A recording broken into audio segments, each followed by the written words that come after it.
앞뒤 좌우 옆에 계신 분들과 먼저 인사 한번 나누겠습니다. 오늘 밤에 뵙게 돼서 참 반갑습니다. 1년 만에 뵙니까 더 아름답습니다. 왜 막 인사를 못 하세요? 막 입에 안 나오세요? 여러분, 상대방을 향해서, 서로를 향해서 여러분 축복의 말, 또 복된 말, 귀한 말들을 나누는 것은 여러분 우리 모두에게 참 유익할 줄로 믿습니다. 여러분, 사람의 말 자체가 갖고 있는 큰 위력이 있잖아요. 어떤 말을 하는가? 사람의 말을 통해서 자기의 속에 있는 것들이 말을 통해서 나오기도 하고요. 또 내가 하는 그 말의 고백을 통해서, 그 믿음의 고백을 통해서, 우리 입술의 말을 통해서, 말의 권세로 그 일들이 실제로 성취되는 경우도 있잖아요. 그래서 옛날 우리 조상들도 그걸 너무너무 잘 알아가지고 이런 얘기 하잖아. 말 한마디로 천냥빚도 갚는다고요. 말 한마디 때문에 여러분 일이 뒤집어지기도 하고 엎어지기도 하는 것처럼, 여러분 우리의 말, 우리의 언어, 그 언어와 말의 고백을 통해서 여러분 귀한 하나님의 생명과 은혜와 역사들을 누리시는 우리 모든 성도님들 되시길 간절히 바랍니다. 그래서 바른 말, 고운 말, 예쁜 말, 복된 말, 서로를 향해서 사랑의 고백, 또 축복의 고백들을 우리가 또 많이 할 수 있었으면 좋겠습니다. 여러분, 우리의 말도 참 중요한데요, 우리가 살아가는 데 있어서 참 중요하고 정말로 꼭 있어야만 하는 많은 것들이 있습니다. 뭐가 있을까요? 제일 중요한 게 뭘까요? 공기, 산소 없으면 여러분 바로 죽잖아요. 여러분, 왜 산소가 중요하다 이런 생각 아예 안 하고 사는 줄 아세요? 그냥 우리가 전혀 인식하지 없을 만큼 늘 항상 산소가 우리 가운데 함께 하니까. 그죠? 산소 없으면 어떻게 돼요? 숨 막히면 금방 죽습니다. 길어봐야 3분의 4분이면 죽습니다. 여러분, 작년 10월 말에 여러분 안타깝게 이태원에서 정말 많은 젊은 안타까운 생명들이 희생이 됐잖아요. 우리 차원에서 잘 이해가 안 되잖아요. 어떻게 그 좁은 골목에 사람이 이렇게 밀린다고 150명 가까운 넘는 사람들이, 이렇게 젊은 청년들이 죽을 수 있을까? 잘 이해가 안 되시잖아요, 여러분. 이해가 되세요, 여러분? 잘 안 되시잖아요. 근데 이제 그 상황들을 분석해 놓은 얘기를 들어보면 사람들이 너무 많이 눌리니까, 이게 뭐예요? 우리가 숨을 쉴 때는 어떻게 쉬냐면, 여러분, 숨은요, 폐가 숨을 쉬는 것이 아닙니다, 여러분. 숨 뭐가 쉬는 거냐면, 이 흉곽, 이 갈비뼈하고 밑에는 횡격막이 들어 올라왔다가 내려가고, 이걸 이 작용을 통해서 자동적으로 폐 공간이 늘어나면서 숨이 들어오고, 이게 줄어들면서 숨이 나가는 거거든요. 호흡이, 공기가 들어오고 나가기 가능한데, 이게 눌리니까 이게 흉곽이 움직이지 못하는 거예요. 숨을 쉬고 싶은데 숨이 못 쉬어지는 거죠. 안 쉬어지는 거죠. 3분에서 4분만 지나면 여러분 사람 의식이 있습니다. 아무리 길어도요. 그래서 여러분 5분 넘어가고 그러면요, 어때요? 뇌로 이제 산소가 가지 못하면 사람은 어떻게 되는 거예요? 의식을 잃고 죽습니다. 여러분, 불과 몇 분이면 여러분 사람의 생명이 왔다 갔다 하잖아요. 요즘도 여러분 종종 그런 사고들이 가끔 일어나는데요, 공사 현장에 가보면 겨울에 추우니까 콘크리트 빨리 말린다고 이렇게 난방 석탄 같은 거 떼어가지고, 나무 떼어가지고 막 빨리 말리잖아요. 근데 일산화탄소가 눈에 안 보이고 냄새가 원래 안 나거든요. 일산화탄소 하면 옛날에 여러분 연탄가스 생각하시면 쉬워요. 연탄가스는 그래도 매캐한 냄새가 나지만 진짜 순수한 일산화탄소는 냄새가 안 난다고 해요. 일산화탄소가 몸에 들어오면 어떤 일이 벌어지냐면, 몸 안에 공기가 들어와도 산소를 폐에서 흡수하지 못하도록 다 방해해버리는 거예요. 결국은 어떻게 돼요? 숨을 쉬지만 산소가 들어오지 못하기 때문에 사람이 어떻게 돼요? 죽는 거예요. 여러분, 이렇게 심각한 얘기를 하시는데 여러분의 표정을 보니까 전혀 안 심각하신 것 같아요.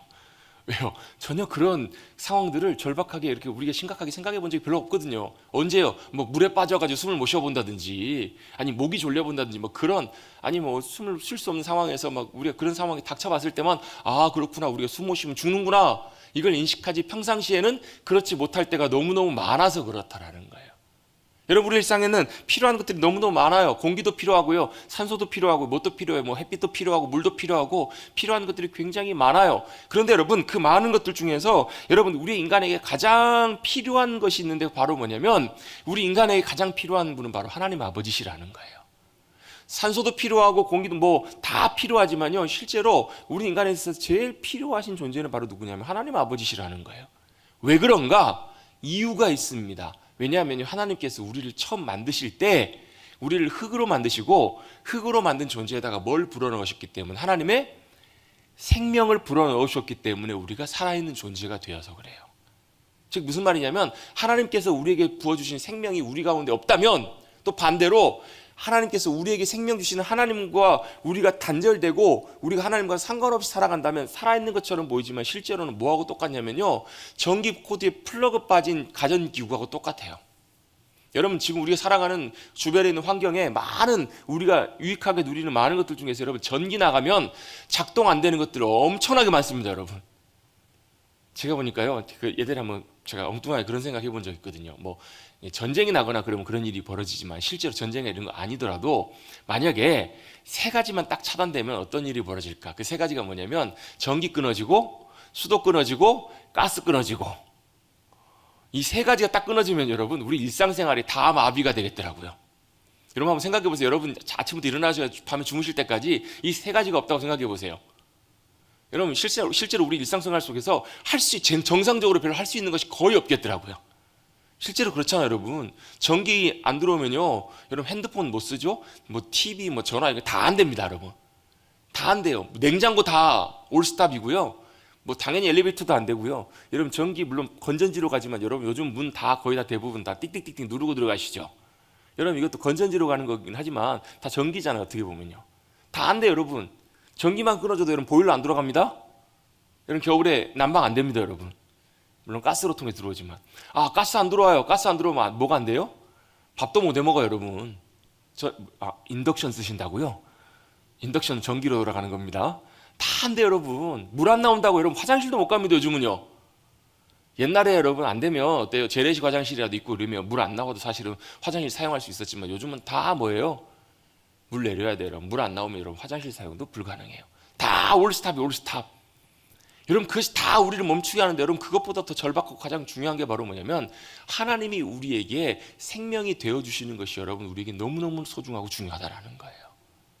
여러분 하나님께서 우리를 그렇게 만드셨기 때문에 우리가 하나님과 관계가 단절되고 하나님 없이 살아가는 인생은 마치 뭐와 같냐면 전기 코드에 코드에서 플러그 빠진 그런 가전기품하고 똑같다라는 거예요. 아무리 좋아도 몇백만 원짜리 가전기구여도 여러분 플러그 딱 빠지면 여러분 작동 안 합니다. 여러분 아무것도 쓰지는 못해요. 여러분 뭐와 같아요? 기름 떨어진 자동차와 같아요. 자동차가 몇 억짜리 자동차인데 기름 없으면 여러분 몇 억짜리라도 여러분 달리고 싶어도 달릴 수가 없는 것처럼 여러분 우리의 영혼, 우리의 인생에는요 하나님이 우리에게 반드시 필요한 분이신 줄로 믿습니다. 하나님이 우리 가운데 반드시 필요하신 분이에요. 왜요? 하나님이 처음 우리를 그렇게 만드셨기 때문에 그래요. 연결되도록 죄가 하나님과 우리 사이를 단절시키고 하나님과 우리가 분리가 되면서 여러분 우리가 실제로는 살아있는 것처럼 보이지만 몇 년 살아요? 80년, 90년, 100년 삽니다. 저는 그래서 이런 표현을 써요. 핸드폰 충전했을 때 충전기 꽂혀있을 땐 100%였는데 딱 뽑는 순간부터 어떻게 돼요? 90%, 80%, 70% 주는 것처럼 태어날 때는 여러분 몇 프로로 태어나요? 우리가 100%로 태어나도요 1년 살고 10년 살고 20년 살고 50년 살면 어때요? 그 퍼센티지가 뚝뚝뚝뚝 떨어지는 거예요. 그러다 어떻게 해요? 그게 다 떨어지면 그냥 죽는 거예요. 끝나는 거예요. 여러분 우리 인생에는요 생명 대신 하나님께서 꼭 함께해 주셔야 되는 줄로 믿습니다. 그것이 여러분 필수적이라는 거예요. 여러분 똑같이 우리가 세상 사람들과 똑같이 살아가지만 생명이신 주님과 연결되고 생명이신 주님과 우리가 함께 살아가고 있는 거 아닌가? 여러분 그 결과는 여러분 완전히 다른 인생이라는 거예요.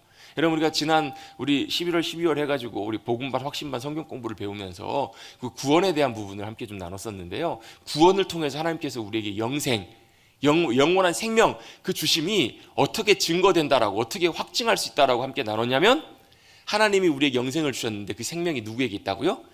예수 그리스도께. 그래서 예수님이 우리 안에 계신 사람에게는 뭐가 있다고요? 하나님의 생명이 있고 예수님이 없는 자에게는 생명이 없다. 이렇게 함께 말씀을 통해 살펴봤어요. 요한일서 5장 말씀을 통해서 예수님이 우리 안에 계시면 뭐가 있다고요? 하나님 아버지의 영원한 생명이 우리 안에 있다고요. 아멘. 믿으시는 분만 아멘 하십시다. 예수님이 내 안에 계시면 뭐가 있다고요? 내 안에 하나님의 영원한 생명이 함께 하신다고요. 그러면 여러분 두려워할 필요가 없어요. 여러분 때때로 낙심할 때도 우리에게는 뭐가 있어요? 우리에게는 하나님이 우리에게 선물로 주신 영생이 있구나. 영원한 생명이 있구나. 그 생명이 우리 가운데 다시 역사하시기 시작하면 어떻게 해요? 생명이라는 게 뭐예요? 생명은요 일어나게 해요. 생명이라는 게 뭐예요? 우리에게 힘을 줘요. 생명이라는 게 뭐예요? 우리를 움직이게 해요. 생명이라는 게 뭐예요? 우리를 변화시키고 바꿔요. 생명이라는 게 뭐예요? 우리를 잡아 일으켜 주시는 거잖아요. 여러분 생명력이 넘치시기를 주님이 여러분 축복합니다. 그래서 여러분 우리 고린도후서 4장 말씀해 보면요 우리의 겉사람은 날로 어떻게 돼요? 낡아져요. 여러분 2023년이 되신 걸 축하합니다. 왜요? 한 살 더 드셨잖아요. 한 살 더 드시면 어떻게 돼요? 작년보다는 오히려 좀 더 우리의 육신은 낡아지는 거잖아요. 약해지는 거잖아요. 좀 지난 몇 주 전부터 계속 좀 복사기가 조금 상태가 안 좋아가지고 오늘 그 AS 불러가지고 점검을 하는데요. 복사기가 사실 많이 쓴 건 아니에요. 한 5년, 6년, 이제 5년 딱 만 5년 딱 썼는데 아직은 충분히 더 쓸 수 있는 정도인데 많이 쓰다 보니까 어떻게 돼요? 자꾸 예, 기계는 그래요. 기계는 자꾸 쓰다 보면 자동차도요. 그 좋은 차가요. 1년 타고 5년 타고 좀 시간이 지나면 지날수록 어떻게 돼? 자꾸 여기저기 삐그덕 버리고 여기저기 말썽을 일으키잖아요. 여러분은 안 그러시나요? 저도 그런 것 같은데요. 저도 여기저기 막 아무튼 막 삐그덕 거리기 시작하는 것 같아요. 죄송합니다. 여러분 왜 그래요? 여러분 우리 육신도 점점 낡아져요. 근데 성경은 뭐라고 말씀하세요? 우리의 속사람은 영원한 생명을 누리고 살아가는 속사람은 어떻다고요? 날로 새로워질 수 있다고 여러분. 그게 바로 생명이 주는 은혜인 줄로 믿습니다. 그래서 여러분 새해는 뭐가 새해예요? 날짜 바꿨다고 새해가 아니라고요. 2023년이 됐다고 새해가 아니라 뭐가 새로워지는 것이요? 얼굴이 뜯어 고쳐져서 새 것이 되는 거요? 우리의 피부가 더 날로 새로워지 탱탱해지는 거요? 그게 새 것이 아니고 뭐예요? 우리의 속사람이 우리 안에 역사하시는 생명으로 말미암아 놀랍게 새로워지는 것. 놀랍게 그 생명의 은혜로 바뀌어지는 것, 힘이 나는 것, 생기가 나는 것. 여러분의 영혼 가운데 심령 속에 하나님이 주신 생명으로 말미암아 생기가 돌게 되기를 주며 여러분 축복합니다. 생명의 기운이 넘쳐나기를 간절히 바랍니다. 그게 바로 뭐라고요? 생명이신 주님이 우리 안에 거하시는 삶의 놀라운 은혜이고 복이라는 거예요. 그래서 여러분 하나님께서 우리에게 필수적이신 분이신데 꼭 계시는데 하나님 우리와 함께 하시는데 하나님이 우리와 함께 하실 때 우리에게 주어지는 것이 있어요. 그게 바로 뭐냐면 같이 한번 고백해 보겠습니다. 은혜는 뭐냐면 하나님께서 우리에게 주신 선물인데 이 선물이 뭐냐면 하나님이 우리에게 필요한 것들을 주시는 거예요. 우리가 할 수 없는 것들을 하나님이 실제 우리 가운데 함께 해주시면서 그 일들을 이루시게 하시는 하나님의 능력이 우리 가운데 부어지는 것. 그게 바로 뭐냐면 은혜예요. 은혜. 그래서 여러분 은혜가 우리 가운데 함께하면요 뭐가 되냐면 원수를 사랑하고 싶은데 못 사랑해요. 여러분 제 참 얼굴 보면 어때요? 원수 잘 사랑하게 생겼죠? 원수가 뭐예요? 가까이 있는 사람도 사랑 못하는데 식구들 또 보면 마음에 안 들면 버럭버럭 그러는데 여러분 근데 하나님의 은혜가 함께하시면요 뭐가 된다고요? 원수도 사랑하게 돼요. 이해하고 용납하게 돼요. 여러분 하나님의 은혜가 우리 가운데 여러분 고갈되면요 하나님의 은혜가 우리 가운데 메마르면요 공급되지 않으면요 여러분 모든 일들이 다 힘들어요. 모든 일들이 감당하기 너무너무 어려워요. 그래서 여러분 이 하나님의 은혜가 우리 가운데 소멸되고 사라지고 하나님의 은혜가 공급되지 않으면요 우리의 영혼이 지쳐요. 우리의 영혼이 탈진해요. 그래서 별로 힘든 일도 아닌데 굉장히 모든 일들이 다 힘들고요 조그만한 일에도 우리의 막 마음이 막 낙담되고 마음이 막 지치고 괴롭고요 참 견디기가 너무너무 어려워요. 근데 반대로요 생명의 하나님이 우리 가운데 함께 하시면서 감당할 수 있는 힘과 능력을 우리 가운데 은혜 가운데 주시면요 어떤 일이 벌어지냐면 우리가 생각할 땐 태산과 같은 일이에요. 도저히 감당할 수 없을 만한 상황과 일인데도요 어때요? 그 일들이 내게 많이 힘들지가 않아요. 그것들이 감당해낼 수 있는 뭐가요? 능력이 하나님께로부터 부어지는 것, 그 하나님이 함께 해주시는 것. 그게 바로 뭐냐면 은혜라는 거예요. 여러분 그 은혜가 함께 하시길 축복합니다. 그 은혜를 하나님께서 우리 가운데 풍성하게 허락해 주시고 우리는 그 은혜를 구해야 된다는 거예요. 근데 그 은혜가 우리 가운데 부어져서 놀라운 주님의 일들을 이루어가는 것, 주님께서만 하실 수 있는 주님의 열매가 맺혀지는 것, 그걸 뭐라고 하냐면요 이렇게 표현해 볼 수 있어요. 하나님의 복이 우리 가운데 함께 하셨다. 하나님의 복의 열매가 맺혔다. 하나님의 복이 우리 가운데 나타났다. 이렇게 표현해 볼 수 있다는 거예요. 그러니까 복은 그 자체이고로 보기도 하지만 우리가 여러분 하나님의 복을 우리 가운데 누리게 될 때 이 하나님의 은혜가 우리 가운데 역사해 주셔서 뭐가요? 그 하나님께서만 하실 수 있는 하나님의 일들, 하나님의 열매들이 맺힌다라는 거예요. 그래서 여러분 우리가 이 복하면 제일 대표적으로 암송하고 있는 말씀이 있어요. 시편 1편이 어떻게 시작해요? 복 있는 사람이라고 시작하잖아요. 한번 해보겠습니다. 복 있는 사람은 어때요? 복 있는 사람은 어떻다고요? 악인의 꾀를 쫓지 아니하며 죄인의 길에 서지 아니하며 오만한 자의 자리에 앉지 아니하고 이제 이건 앞에 부분들도 중요한 부분이지만 진짜 중요한 부분 2절에 나오잖아요. 뭐라요? 오직 여호와의 율법을 여호와의 말씀을 즐거워하여 그 율법을 주야로 묵상하는 자로다. 즐거워하고 사랑해서 하나님의 말씀을 늘 기억하고 묵상하고 어때요? 묵상만 했을까요? 아니요. 제가 볼 때는 사랑해서 순종까지 했을 것 같아요. 하나님의 말씀을 사랑하고 따라가고 하나님의 말씀 가운데 거하는 이들이 바로 뭐라고? 복 있는 사람이라고. 왜요? 그러면 3절에 이렇게 설명합니다. 그는 뭐와 같다고요? 시냇가에 심어진 나무와 같아서 어때요? 시절을 쫓아 늘 때때마다 뭐가 맺힌다고요? 과실 열매를 맺힌다고요. 자, 복 있는 사람은 어떤 사람이라고요? 시시때때로 하나님의 열매를 맺는 사람이 복 있는 사람이라고요. 또 어때요? 그 잎사귀가 마르지, 여러분 나무가 여러분 잎사귀가 안 마른다는 것은 뭐예요? 생명력이 넘친다는 말이잖아요. 제가 요즘 막 걱정하고 있는 게 있어요. 여러분 지난 11월 말까지 여기 교회에 이렇게 세워졌던 나무 2개 기억나시죠? 이쪽 한쪽에는 그 크로톤이라는 나무고 이쪽에 하나의 나무는 그 떡갈 고무나무인데요. 떡갈 고무나무가 그럴 거예요. 근데 이 나무들이 참 보면 이렇게 따뜻할 땐 잘 자라는데 날씨가 추우면 두 나무 다 굉장히 아무튼 다 더운 지역에서 있던 나무들이라서 그런지 추우면 아무튼 굉장히 그래요. 작년에도 이 고무나무 여러 나무가 있었는데 겨울에 다 얼어 죽었어요. 그래서 제가 이 나무가 굉장히 이파리가 예쁘게 잘 켜가지고 이 나무는 올해는 안 죽여야 되는데 올해는 안 죽어야 되는데 그래서 제가 그 따뜻한데 그나마 교회 제일 따뜻한 데가 하나가 이제 사무실인 것 같아가지고 사무실에 갖다 놓고 아무튼 늘 날마다 살피고 있어요. 참 쉽지가 않아요. 이건 뭐예요? 이 따뜻한 데서 잘 자라는 나무는 추운 데 가면 뭐가 돼요? 생명력이 소실이 돼요. 점점 생명력이 떨어져 가요. 근데 만약 이 나무가 이제 여름이 됐다, 날씨가 따뜻하다, 햇빛을 잘 쬐다 이러면 어떻게 돼요? 아마 생명력을 발해서 아마 아름답게 찬란하게 피어오를 거예요. 이파리가 파랗게요. 그와 같이 뭐가요? 복 있는 사람이 그와 같다라는 거예요. 복 있는 사람은 어떤 사람이라고요? 하나님의 놀라운 은혜의 열매들을 풍성하게 맺는 사람, 또요 하나님의 주시는 하나님의 생명의 풍성함들이 아름답게 찬란하게 비추는 사람. 여러분 그런 사람, 복 있는 사람이 여러분이 되시기를 주님의 이름으로 축복합니다. 여러분의 심령 속에, 여러분의 삶 속에 하나님께서 허락하시는 놀라운 풍성한 열매가 맺혀요. 또 뭐가요? 하나님의 생명의 풍성한 것들이 아름답게 나타나요. 그게 바로 뭐라고요? 복 있는 삶의 모습이라고요. 그래서 여러분 우리 모두에게는 뭐가 필요하냐면 같이 한번 고백해 보겠습니다. 그래서 우리에게는 복이 필요합니다. 복이 필요하다라는 거예요. 복. 여러분 이 복이 뭐예요? 여러분 우리는 한국 특히 외국 서양도 마찬가지지만 여러분 한국, 중국, 여러분 이 동아시아 이쪽 아시아 쪽에서는요 굉장히 복을 중요하게 생각합니다. 복보로 복. 이 복이 뭐예요, 여러분?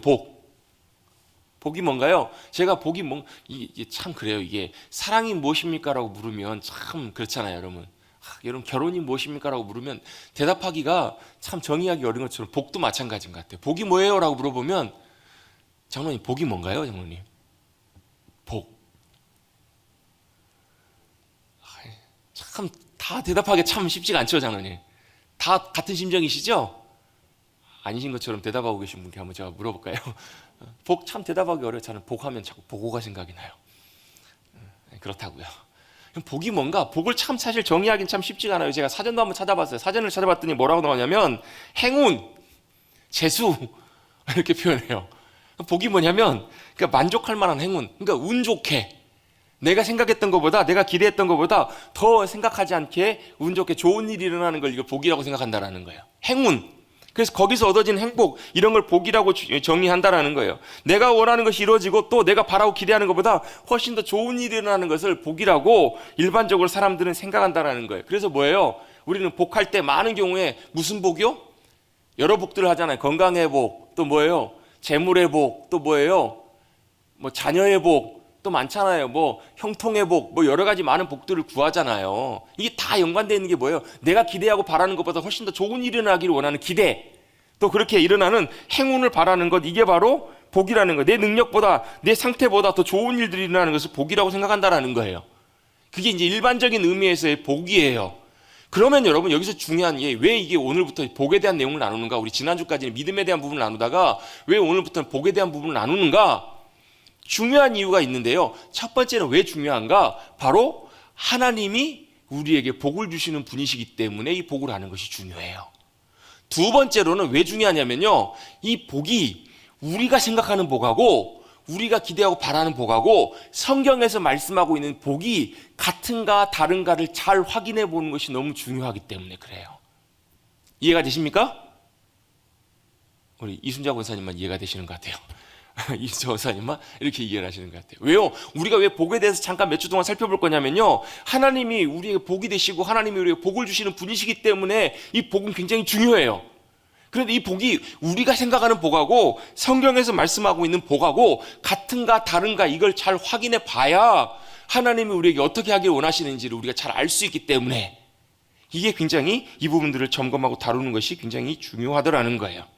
여러분 혹시 뭐 기억을 하실지 모르겠는데요, 작년에 우리가 기본적인 하나님은 누구신가, 인간 나는 누구인가, 예수님은 누구신가 쭉 기본적인 부분을 살펴보면서 나는 누구인가에 대한 부분을 살펴볼 때 이렇게 한번 간단하게 언급하고 넘어간 적이 있어요. 하나님께서 주신 복을 뭐라고 언급한 적이 있냐면 하나님의 복은 애프터 서비스다. 하나님의 복이 뭐라고요? 애프터 서비스다. 그 책을 쓰신 목사님이 참 재미있는 표현을 하셨어요. 애프터 서비스다. 나름 굉장히 성경적으로 일리가 있는 표현이기도 해요. 왜 이걸 애프터 서비스라고 했을까? 여러분, AS, 애프터 서비스는 언제 필요한 거예요? 물건을 판매하거나 물건을 만들어서 그것이 인수가 되었을 때 그 물건이 어떻게 해요? 정상적으로 잘 작동하고 그 역할을 잘 하기 위해서 관리, 유지, 보수 이게 필요하잖아요. 조금 문제가 생겼을 때는 정상적으로 잘 작동할 수 있도록 해주는 게 바로 AS잖아요. 애프터 서비스죠. 그죠? 아닌가요? 우리 전숙근 사님 잘 아시죠? 원장님. 그 정상적으로 제대로 그 역할대로 원래 만들어진 설치한 그대로 정상적으로 역할을 잘 하도록 필요한 게 애프터 서비스잖아요. 하나님의 복이 바로 이런 거라는 얘기예요. 하나님이 사람을 어떻게 만드셨어요? 하나님의 형상대로 만드시고 그 다음에 뭘 주셨어요? 복을 주셨어요. 왜요? 하나님의 형상대로 만들어진 인간이 하나님의 형상대로 역할과 그 모습들을 잘 유지하고 갖춰가기 위해서 필요한 게 바로 뭐라고요? 하나님의 복이라고요. 그래서 이거를 애프터 서비스라고 표현하는데 참 이것도 나름 일리가 있는 표현인 것 같아요. 하나님께서 기뻐하신 대로 원하시는 대로 그대로 잘 유지되게 하기 위해서 뭐가 필요하다고? 우리에게는 하나님의 주시는 복이 필요하다고요. 그래서 오늘 본문에도 보면 아브라함에게 뭐라고 말씀하시는가? 우리 12장 1절, 2절, 3절 말씀 잘 아는 말씀인데요, 다시 한번 반복해서 한번 살펴보겠습니다. 1절 말씀은 주님의 부르심이에요.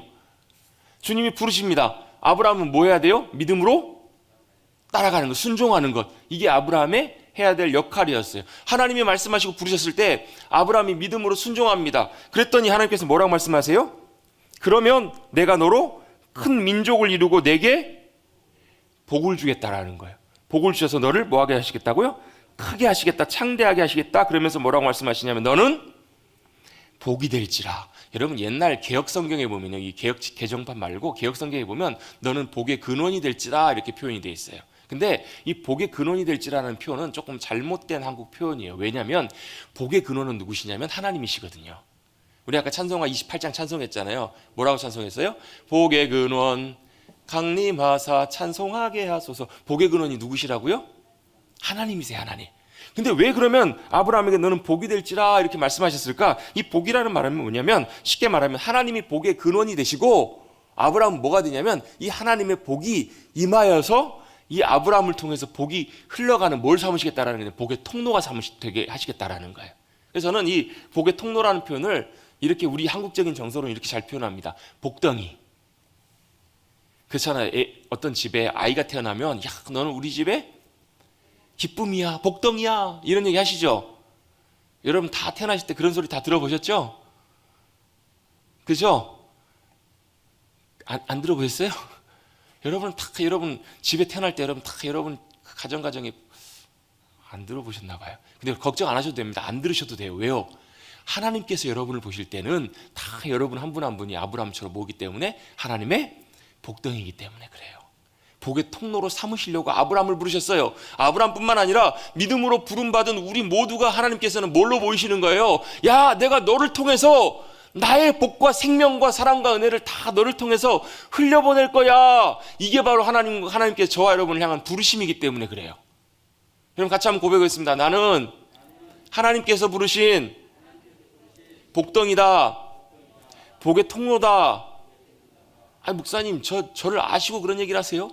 제가 무슨 그런 자격이 있고 저에게는 무슨 그게 있다고. 여러분 복의 통로는 내가 잘나고 못나고 할 필요가 없어요. 여러분 복의 통로는 뭐만 하면 돼요? 하나님께서 우리에게 주신 복을 내가 받아서 흘려보내기만 하면 돼요. 내가 잘날 필요가 없어요. 여러분 내가 잘할 필요가 없어요. 나는 뭐만 하면 돼요? 주신 복을 흘려보내고 나누면 돼요. 여러분 복댕이는요 그 자체가 대단해서 그런 게 아니에요. 태어나봤더니 복덩인 걸 어떻게 해요? 저희 집에도 있습니다. 4명의 복댕이가. 막내만 얘기하면 다 서운해하니까. 희한해요. 여러분 보면 보면 그냥 기쁨이 생기고 그냥 보면 참 좋아요. 그게 복이에요. 복, 기쁨이에요. 하나님께서 저와 여러분을 그렇게 보신 줄로 믿습니다. 그리고 또 어떻게 하시겠다고요? 세상을 향해서 하나님을 모르는, 하나님을 복으로 삼지 않고 하나님과 상관없이 살아가는 이들에게 우리를 통해서 뭐하게 하시겠다고요? 하나님의 복을 보여주시겠다고요. 하나님의 복을 흘려보내주시겠다고요. 여러분 세상을 향해서 여러분 담대하게 일어나십시오. 여러분 세상을 향해서 담대하게 서세요. 여러분 왜요? 우리는 뭐기 때문에? 하나님의 복과 은혜와 생명을 받아 누리고 살아가는 존재들이기 때문에. 그래서 뭘요? 하나님의 복을 흘려보내는 존재. 내가 잘나서 그런 게 아니라니까요. 누가요? 복의 근원이신 하나님께서 대단하시고 위대하셔서 한이 없으셔서 그러신 것이지, 여러분 우리의 잘나고 못나고 여러분 별로 상관이 없어요. 여러분 이렇게 하나님께서 아브라함을 불러주셨다라는 거예요. 아브라함을 그렇게 부르셨습니다. 그러면서 아브라함에게 너는 복이 될지다 라고 말씀하시지만 실제로는 그 복의 근원은 누구시냐면 하나님이 되세요. 그리고 너는 복의 통로가 되어서 너를 축복하는 자에게는 복을 내리고 너를 저주하는 자에게는 너를 저주할 거다. 그래서 뭐라고요? 땅의 모든 족속이, 3절 뒷부분 땅에부터 한번 읽어봅니다. 시작. 땅의 모든 족속이 너로 말미암아 뭐하게 하시겠다고요? 복을 얻게 하시겠다고요. 네가 누구예요? 아브라함이잖아요. 또 네가 누구예요? 아브라함의 믿음에 후손된 저와 여러분이 다 여기에 해당되는 거예요. 하나님께서 저와 여러분을 통해서 땅의 모든 민족과 족속이 우리가 만나는 모든 이들에게 하나님의 복이 흘러가게 하기를 원하시는 줄로 믿습니다. 이게 바로 뭐예요? 복의 통로로 부름받은 우리 믿음의 백성들의 정체성이라는 거예요. 못 믿는 신, 안 믿겨지시는 분들의 표정이 한 3분이 보이시는 것 같아요. 여러분이 뭐 믿거나 말거나 하나님께서 우리에게 그렇게 말씀하셨고 하니까 우리가 그 말씀에 믿음으로 순종해서 따라가면 주님께서 반드시 그 일을 이루어 주실 거예요. 천하 만민이 우리를 통해서 복을 얻을 것이라. 이 말은 무슨 얘기예요? 아브라함이 복을 준다는 얘기가 아니고요, 복이신 하나님께서 아브라함을 통해서 그 복을 다 이 땅 가운데 흘려보내게 하시겠다. 여러분 이것이 아브라함의 부르심이고, 이게 바로 출애굽기 19장에 나오는 이스라엘을 향한 하나님의 부르심이고요, 이게 지금 믿음으로 살아가는 저와 여러분을 향한 하나님의 부르심이고 비전이고 소명인 줄로 믿습니다. 아멘. 여러분 이게 지금으로서는 뭐 선명하게 잘 깨달아지지 않는 분들도 계실지 모르겠는데요, 이게 여러분 성경을 통해서 우리가 성경 하나를 통해서 쭉 관통해서 보아야 될 굉장히 중요한 우리의 인생의 부르심이고 하나님의 소명이에요. 여러분 우리가 보면 막 그리스도인으로 살아갈 때 어떻게 살아가야 될 것인가? 당연히 뭐 전도 열심히 하고 뭐 선교해야죠, 선교의 삶을 살아야죠, 뭐 봉사하고 헌신하며 살아야죠, 충성해야죠. 다 맞아요, 다 좋아요. 근데 여러분 이 목적과 방향들이 분명하게 선명하게 잡히지 않으면 열심히는 하는데 여러분 이 하나님의 큰 그림들을 여러분 다 보지 못하고 여러분 열심히 섬기고 따라갈 수 있다니까요. 여러분이 큰 그림 안에서 하나님께서 나를 아브라함처럼 복의 통로로 우리를 부르셨구나, 복덩이로 부르셨구나, 복이 되도록 부르셨구나, 이걸 여러분 분명하게 선명하게 이해하시고 하나님께서부터 우리에게 주시는 큰 복과 은혜들을 받아서 흘려보낼 수 있는 여러분이 그곳에 있음으로 말미암아 그곳이 하나님의 복이 임하는 귀한 처소로 바뀌는 여러분 복된 인생들 되시기를 주님의 여러분 축복합니다. 아멘. 이것이 여러분 우리가 복을 공부해야 되는 굉장히 중요한 목적과 이유 중에 하나입니다. 그러면 이제부터 잠깐 오늘은 서론적인 부분들로 복이 무언가를 성경적으로 우리 한번 살펴보도록 합니다. 여러분 복이 무엇일까? 여러분 한마디로 딱 정리해 보면요, 이렇게 성경적으로 정리할 수 있습니다. 같이 한번 해보겠습니다. 복이란 하나님이 복이십니다. 한마디로 여러분 딱 복은요, 누가 복이 뭐예요? 물어보시면 딱 이렇게 대답해 주십시오. 하나님이 복이십니다. 이렇게 대답하시면 돼요. 여러분 시편 16편 2절에 보면 이렇게 말씀하십니다. 내가 여호와께 아뢰되 주는 나의 주님이시오니 주밖에는 나의 복이 없다 하였나이다. 이렇게 표현해요. 주님밖에는 나의 복이 없습니다. 그 말은 뭐예요? 주님만이 내 유일한 복이십니다 라는 표현이에요. 시편 73편 28절에도 이렇게 말씀하십니다. 하나님께 가까이 함이 내게 복이라. 내가 주 여호와를 나의 피난처로 삼아 주의 모든 행적을 전파하리이다. 여러분 이 말씀은 물론 하나님 앞에 가까이 가는 것이 내게 복이다라고 말씀하시지만 실제로는 하나님 앞에 가까이 가는 것, 하나님과 함께하는 것, 그것이 바로 내게 복이 된다는 얘기예요. 즉 그 말을 정리해보면 하나님이 우리의 복이 되십니다. 하나님이 나와 함께 하시는 것이 바로 우리의 복이 되십니다 라고 이렇게 정리를 할 수가 있어요. 복이 뭐라고요? 한마디로 하나님이 나의 복이십니다. 하나님이 함께 하시는 것 자체가 내 복이라는 거예요. 그래서 여러분 임마누엘이 우리에게 얼마나 큰 복인지를 몰라요. 자, 여기까지 정리해 놓으시고요, 곁가지로 참고로 한 가지를 좀 더 살펴보기를 원하는데요. 여러분 기복신앙이라는 말 들어보셨어요? 한번 들어보셨어요? 기복신앙, 기복신앙, 기복주의 이런 거 좀 들어보셨죠? 기복신앙, 기복주의. 여러분 기복이라는 말이 무슨 말이에요? 기복, 복을 빌다라는 말이거든요. 복을 기원하다, 복을 빌다라는 말인데, 아니 복을 비는 것, 그 복을 비는 게 뭐가 문제인가 생각하기 참 쉬운데요. 여러분 이 복을 우리가 구하는 것과 이 기복신앙과는 조금 차이가 있는데, 어떻게 차이가 있냐면 이렇게 차이가 있습니다. 기복신앙은 복을 구하는 것 자체가 문제가 아니라, 왜요? 왜 문제가 아니? 하나님은 우리에게 뭘 주시는 분이시기 때문에, 복을 주시는 분이시기 때문에, 이것 자체가 문제가 아니기 때문에 우리가 하나님 앞에 복과 은혜를 필요하기 때문에 구하는 것은 맞아요. 근데 뭐가 문제냐면 초점이 문제예요.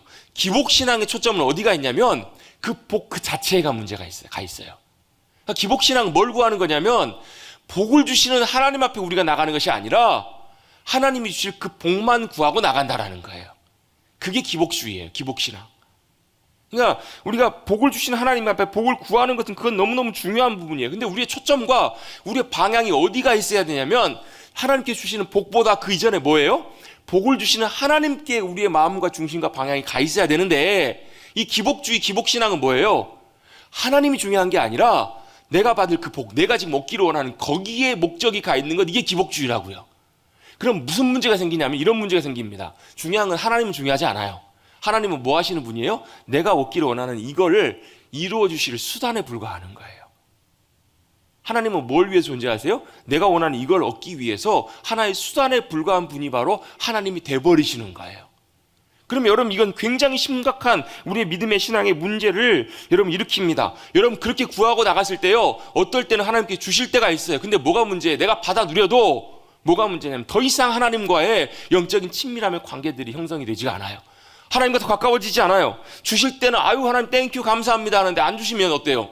내가 바라는 것과 원하는 것과 다른 길로 하나님께서 인도하시거나 하나님께서 안 주시면 어때요? 마음의 불평과 불만과 원망이 확 올라와요. 왜요? 뭐 때문에? 내 지금 시선과 방향이, 마음의 중심이 어디가 있는 거예요? 주시는 하나님이 아니라, 주실 하나님이 아니라, 그 주님이 더 중요한 게 아니라 내가 원하는, 내가 받기를 원하는 거기에 우리의 초점이 맞춰져 있기 때문에 그래요.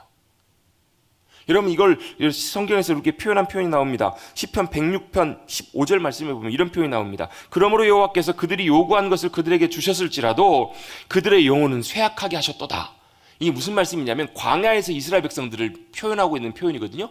광야에서 이스라엘 백성들이 하나님 앞에 구했어요? 안 구했어요? 구했어요. 하나님 고기 좀 주세요. 내가 이럴 바엔 차라리 애굽에서 있었던 것이 훨씬 더 나았겠네요.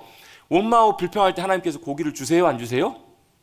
이제 막 넘칠 만큼 막 메추라기를 얼마나 많이 주시는지 모세가 그런 표현하거든요. 아니 하나님, 이 땅에 있는 모든 고기를 다 가져오고 물고기를 다 끌어온들 이 수백명 200만 명의 사람들을 어떻게 다 먹이겠습니까 하나님?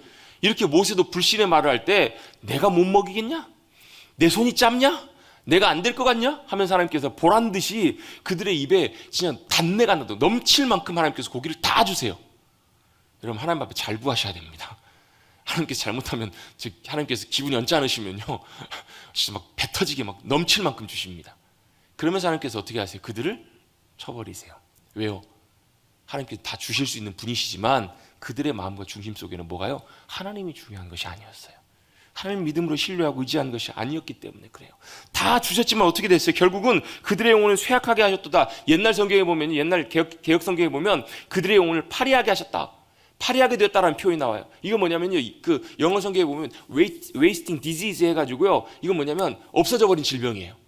완전히 이렇게 소멸되어 버리는 이런 거예요. 우리 영혼이 완전히 소멸되어 버리는, 우리 영적인 것들이 완전히 다 죽어가는 그런 상황 속에 그들을 그냥 방치하게 하셨다라는 거예요. 여러분 우리에게 중요한 것은요, 하나님께서 우리에게 주시는 그것, 그 복, 그거보다 주시는 하나님이 우리에게 더 소중한 분이신 줄로 믿습니다.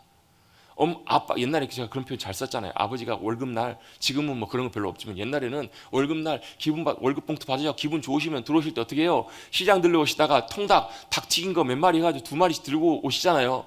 그러면서 아빠가 어떻게 해요? 기쁜 마음으로 얘들아 아빠 왔다. 애들은 어떻게 해요? 아빠가 오는 거 마는 거 별로 관심도 없고 통닭이다. 그냥 달려가가지고 아이들이 가서 통닭만 받아가지고 허겁지겁 지들이 갖고 가고 맛있다 먹어요. 아빠는 그래도 아이들이 맛있게 먹는 모습을 보면서 기분은 좋겠지만, 마음은 좋으시겠지만 씁쓸한 마음이 가시지 못하실 거예요. 왜요? 이것들은 아빠보다 통닭을 더 좋아하는구나. 여러분 옛날에 여러분 막 기러기 아빠 막 한참 이런 것들이 문제가 될 때 그런 얘기들을 많이 했었어요. 아 나는 언젠가 돌아봤더니 아버지가 일하는 아버지가 나는 아내와 아이들에게 그냥 돈 자판기에 불과하구나.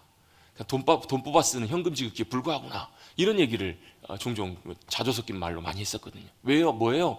아빠가 필요한 이유는 뭐예요?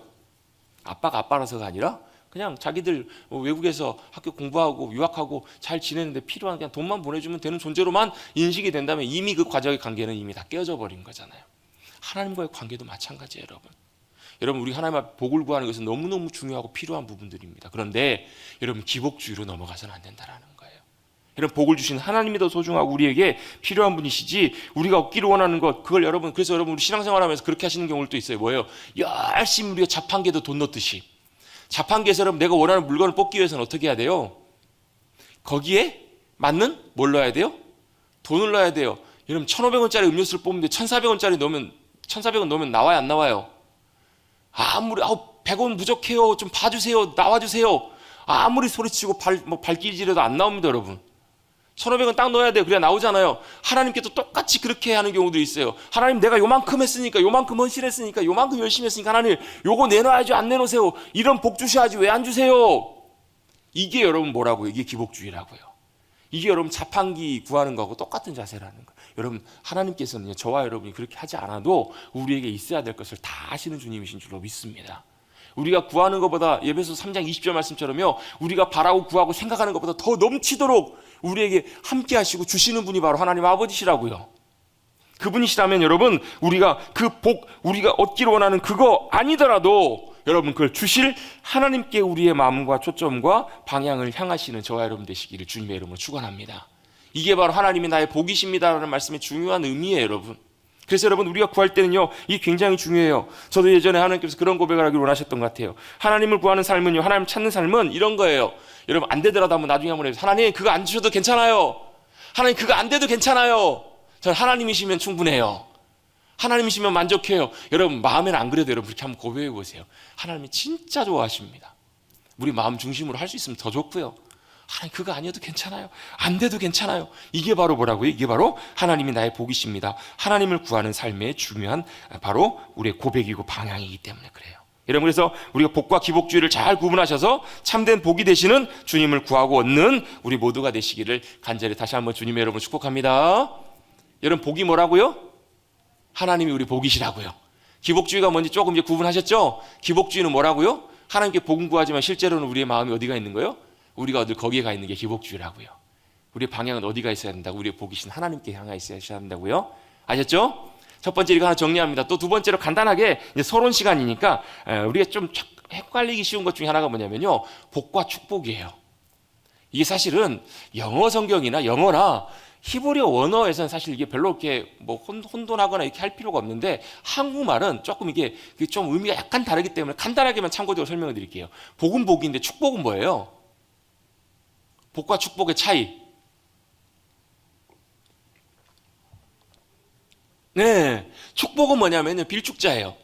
축복이라는 말은 무슨 얘기냐면 이런 거예요. 하나님 이 사람을 축복해 주세요. 이 말은 무슨 얘기냐면 하나님 이 사람을 향해 복을 비워달라는 말인데 이 말은 사실 말이 맞지 않아요. 하나님이 누구에게 다른 사람에게 복을 빈다는 말이잖아요. 그러니까 뭐예요? 이 형제를 이분을 이 집사님을 장로님을 예수님의 이름으로 축복합니다. 이 말은 무슨 얘기예요? 예수님의 이름으로 내가 복을 빈다라는 말이에요. 이렇게는 맞는데 하나님 축복해 주세요라는 말은 사실은 한국말로는 좀 어폐가 좀 있다. 그래서 이렇게 우리가 보통 표현할 때는 하나님 복 내려주세요 이렇게 표현한다라는 거예요. 그래서 이제 그걸 한자말로 강복이라는 표현을 써요. 그래서 보면 이제 저희 교회 주보에 보면 원로 목사님 때부터 축도라는 표현 대신에 강복기도라고 쓰고 있잖아요. 뭐 저는 사실 그게 뭐 이렇게 한국 그 한자어 표현이기 때문에 뭐 크게 이렇게 많이 이렇게 꼭 이렇게 써야 된다 말아야 된다 이렇게 구분하지는 않지만 목사님 때부터 이렇게 쓰셨기 때문에 계속 쓰고는 있는데 그냥 축도라는 말도 보면 하나님께 복을 빌다라는 차원으로 우리가 좀 접근할 필요가 있다라는 거예요. 그러니까 복은 말 그대로 복 자체고 축도라는 축복이라는 말은 뭐예요? 복을 빌다. 그래서 이제 우리가 하나님 축복해 주세요라는 표현보다는 하나님 누구누구를 위해서 기도합니다. 하나님 복 내려주세요. 하나님 복으로 함께 해주세요. 아니면 예수님의 이름으로 축복합니다. 이런 표현들은 우리가 그렇게 구분해서 사용하면 되겠다 싶다라는 거예요. 근데 여러분 이게 사실 이제 아까 제가 말씀드렸던 것처럼 영어 성경이나 성경의 원문 히브리어에서는 이게 좀 별로 이렇게 구분이 안 되어 있다라는 표현이 뭐냐면, 여러분 이 복이라는 말, 축복이라는 말, 블레스라는 말을요 사람에게도 이렇게 하나님 축복해 주세요, God bless you 이렇게 쓰잖아요. 우리 보면 우리 송구영 신예배 때 그 같이 서로 축복하며 찬양했던 찬양 기억나세요? God bless you, God bless you 했잖아, 그죠? 기억나시죠? 우리 이렇게 블레스를 보통 많이 쓰는데 여러분 이 블레스를 하나님께도 똑같이 씁니다. bless be the Lord 이렇게 써요. 아니 방금 목사님 축복이라는 거는 하나님께 복을 빈다는 말이, 누구에게 복을 빈다는 말인데 안 받는다면서요. 여러분 영어하고 히브리어에서는 구분이 안 돼요. 왜 그런가? 이유가 있습니다. 왜냐하면 이 복이라는 말 안에 두 가지 차원으로 다 같이 사용할 수가 있어요. 뭐냐면 하나님 이 사람을 하나님 복을 빌어주세요. 하나님 복으로 함께 해주세요. 복을 내려주세요. 이런 표현으로 쓰기도 하지만 또 어떤 단어로 쓰냐면 우리 우리말로 바꿔보면 이런 표현이 있어요. 여러분 송축이라는 말 들어보셨어요? 여러분 송축하다? 송축하다. 이게 여러분 하나님의 이름 여호와를 송축하라, 이 표현이 이 블레스라는 말 같은 단어라는 거예요. 사실 보면요. 그러니까 축복하다, 복을 내려주십시오. 또 이 송축하다, 하나님을 높입니다. 이 단어가 사실 같이 사용돼요. 왜 그런가? 이 원래 히브리어의 축복하다, 복이라는 말에 바라크라는 말의 의미를 좀 이해하면 조금 더 쉽게 이해할 수가 있어요. 이 바라크라는 말은 무슨 말이냐면 원래 언어가 무릎을 꿇다라는 말이에요. 무릎을 꿇다. 그러면 하나님께서 우리에게 바락하신다는 말은 하나님이 우리에게 무릎을 꿇으신다는 말이에요. 아니 어떻게 우리가 하나님 앞에 무릎을 꿇어야지 하나님이 우리에게 무릎을 꿇으세요? 이걸요 어떤 분은 이렇게 설명하세요. 유대인은 이렇게 설명하시더라고요. 유대인 한 신학자가 이렇게 설명하죠. 이 바라크라는 말을 하나님이 우리에게 무릎을 꿇으신다는 말은 이런 의미라는 거예요. 여러분 그 아이들과 얘기를 할 때 보면 어른이 키가 커요, 작아요? 대부분 어른이 키가 커요. 그럼 아이들하고 얘기할 때 이렇게 내려봐야 되잖아요. 근데 옛날에 한참 막 유행했던 그 막 교육 방법이 있어요. 눈높이 기억나시죠? 눈높이. 아이들과 얘기를 할 때 어른이 내려와서 아이와 똑같이 눈을 높여서 맞춰서 얘기한다면 뭐가 되는 거예요? 훨씬 더 대화가 공감 있는 대화가 돼요. 같이 마음을 맞출 수 있는, 눈을 맞춰서 할 수 있는. 하나님이 우리에게 무릎을 꿇으신다, 이 표현은 무슨 얘기냐면 무릎을 꿇고 우리와 눈을 마주치시는 거예요. 이러면서 이렇게 얘기하신다라는 거. 뭐라고 얘기하시는가? 하나님께서 우리에게 이렇게 얘기하신다. 뭐라고 얘기하실까요? 하나님이 우리에게 내가 너에게 뭘 할 거냐면 내가 너를 좋게 하기 위해서, 네가 좋게 되기 위해서 너를 위해서 내가 무엇이든지 다 해줄 거다. 이런 표현이라는 거예요. 하나님이 우리를 바락하신다는 말은 무슨 말이냐면 하나님이 우리를 복 내려주신다, 축복하신다는 말의 의미가 무슨 말이냐면 하나님께서 우리 앞에서 무릎을 오셔가지고 우리에게 이렇게 말씀하신다고. 뭐라고요? 네가 좋게 되기 하기 위해서, 네가 좋게 되기 위해서 너를 위해서 무엇인지 다 해줄 거다. 너에게 선하고 의로운 일이 이루어지기 위해서 내가 너를 위해서 모든 것을 다 해주겠다. 이게 바로 하나님의 뭐라고요? 복이라고요. 복. 다시 한번 정리합니다. 이게 무슨 말이냐면 하나님께서 보실 때 선하고 의로운 것이 너를 통해서 다 이루어지도록 내가 해줄 수 있는 거 다, 모든 것을 다 해주겠다. 이게 바로 뭐라고요? 하나님의 바라크라고요. 하나님의 복이라고요. 자, 이렇게 놓고 보면 여기서 이제 또 중요한 부분 하나를 살펴볼 수 있습니다. 뭐가 중요하냐면 우리는 내가 원하는 복을 받기를 원해요. 그런데 하나님께서는 어떤 복을 주세요? 하나님께서 보실 때 우리에게 가장 유익하고 복되고 선한 것들을 다 해주시는 분이 바로 하나님이시고 그분이 우리에게 주신 복이라는 거예요. 이해가 되시죠, 여러분? 네? 이게 바로 하나님의 복이에요. 하나님이 우리에게 무릎을 꿇고 뭘 말씀하시냐면 이걸 하나님께서 우리에게 약속해 주시는 거예요. 내가 하나님께서 보실 때 가장 좋은 거. 그래서 여러분 내가 보기에 좋은 것보다 여러분 하나님의 보기에 좋은 것이 다를 때가 있거든요. 하나님이 보시기에 좋은 것이 진짜 좋은 것인데 그걸 우리에게 주시기를 원하시는 것, 그게 바로 하나님의 복이라는 거예요. 그래서 여러분 진짜 복은 뭐냐면요, 타락하기 이전에 에덴 상태로 돌아가는 것이 진짜 복이에요. 여러분 저와 여러분이 하나님의 형상 닮은 아름다운 귀한 타락하기 이전의 모습으로 하나님의 복과 은혜를 누리며 돌아갈 수 있게 되기를 주님의 이름으로 축복합니다. 회복될 수 있게 되기를 간절히 바랍니다. 거기에는 놀라운 주님의 샬롬이 함께 하시고요, 거기에는 놀라운 하나님의 아름다움의 영광의 모습들이 우리를 통해서 나타나는 거예요. 그래서 여러분 이제 다음 주에 한번 좀 정리를 하겠지만 복에 있어서 여러분 복과 행복 차이 있잖아요. 행복은요 뭐가 들어가냐면 히브리어에 보면 토브라는 말이 들어요. 토브. 여러분 이 히브리어에서 이 토브라는 단어가 굉장히 좋은 단어예요. 중요하고 쉽게 말해 우리로 말하면 굿모닝 할 때 이 굿이라는 말에 해당되는 단어가 토브예요. 토브. 보켈 토브 그래요. 아침에 인사할 때 보켈 토브 이렇게 인사하는데요, 이 토브라는 말은 창세기 1장에 나오는 하나님 보시기에 좋았더라, 이 말이 토브예요. 또 성경에 나와 있는 선함이라는 말, 좋은, 이런 말들의 많은 부분들이 거의 토브라는 단어로 사용이 돼요. 그래서 진짜 복은, 행복은 뭐예요? 하나님의 선하신 귀한 것들이 우리 가운데 함께해 주시는 것, 그게 진짜 참된 행복이다. 바로 이게 하나님께서 우리에게 주시는 복이다라고 이렇게 정리를 해볼 수가 있겠습니다. 그래서 여러분, 꼭 여러분, 복이라는 말은요, 물질적인 형통함, 일이 잘 되는 것, 그것만이 진짜 복이 아니고요, 반대인 경우에도 하나님께서 우리에게 늘 함께 하셔서 내가 너를 가장, 그래서 여러분, 하나님께서 우리를 때때로 시험하시거나 우리를 훈련하실 때도 그게 여러분 우리의 복이 될 수 있는 이유는 바로 그거예요. 여러분, 욥기 23장 10절 말씀에 보면 하나님께서 우리 가는 길을 아신다. 욥이 그런 고백을 하거든요. 그러면서 내가 어떻게 해요? 주님께서 나를 연단하시고 단련하신 후에 내가 정금과 같이 하나님 앞에 나아가게 될 것이라고. 왜요? 정금이 여러분 얼마나 귀하고 복된 거예요. 여러분이 연단되어서 정금처럼 나갈 수 있다면 여러분 그것이 여러분의 복이잖아요. 여러분 운동선수들이 여러분 금메달을 따기 위해서, 여러분 1등하기 위해서 여러분 얼마나 많은 수고와 헌신을 해요. 그게 여러분 너무 괴롭기 때문에 복이 아닐까요? 아니요, 괴롭긴 괴롭지만 그게 여러분 그 사람에게는 복이 될 수 있어요. 왜요? 그걸 통해서 말할 수 없는 영광스러운 귀한 일들을 만들어가고 이루어가기 때문에. 여러분, 하나님께서는 그런 복으로 우리 가운데 함께 하시는 주님이신 줄로 믿습니다. 여러분 기억하십시다. 하나님이 우리에 향해서 무릎을 꿇고 뭐 하신다고요? 내가 너에게 가장 좋은 것을 다 줄 거야. 뭐하는? 내가 보기가 아니라 하나님 보시기에 선하고 좋은 것들을 이루어 가시기 위해서. 그래서 여러분 주님 앞에 서셨을 때 저와 여러분이 하나님 보시기에 정말로 기뻐하시는 아름다운 귀한 선한 모습으로, 주님 보실 때 토부한 모습으로 나가실 수 있는 저와 여러분의 복된 삶이 되시기를 간절히 주님의 이름으로 축원합니다. 아멘. 그게 한 면이고요. 반대의 면은 뭐예요? 그래서 우리가 하나님 앞에 송축하는 것도 뭐라는 거예요? 우리가 하나님 앞에 무릎을 꿇고 뭐 하는 거예요? 주님은 찬양받기 합당하신 분이십니다. 높임받기 합당하신 분이십니다. 이것도 바라크, 복, 송축, 이것으로 같이 쓸 수 있는 고백이라는 거예요. 여러분, 이렇게 복의 의미들을 우리가 잘 깨닫고 하나님이 우리의 복이 되심을 마음에 새기시고 하나님이 우리의 복이 되셔서 우리의 삶에 놀라운 복된 역사시들을 나타내 주시도록 이렇게 바라며 사모하며 나아가시는 저와 여러분들이 모두가 되시기를 다시 한번 주님의 이름으로 축복합니다. 그래서 이 복이 우리 가운데 함께 하실 때 우리의 삶의 자리 가운데 여러분 하나님의 나라, 천국의 놀라운 복과 은혜들이 풍성하게 임하게 될 줄로 믿습니다. 그래서 이 땅에 천국을 맛보고 살아가시는 귀한 삶 저와 여러분이 되시기를 다시 한번 주님의 이름으로 축복합니다. 다음 주부터 또 복에 대한 부분들을 조금 더 세분화해서 자세하게 한번 더 살펴보도록 하겠습니다. 복이 뭐라고요? 하나님이 우리의 복이십니다. 아멘. 그래서 그분이 우리 가운데 오셔서 어떻게 하신다고요? 내가 가장 선하고 좋은 일들을 너를 통해서 이루어줄 거야. 그것을 위해서 내가 모든 것을 다 줄 거야. 이렇게 주님께서 우리를 위해서 약속해 주시는 것, 그게 바로 하나님의 복이라는 것을 꼭 기억하셨으면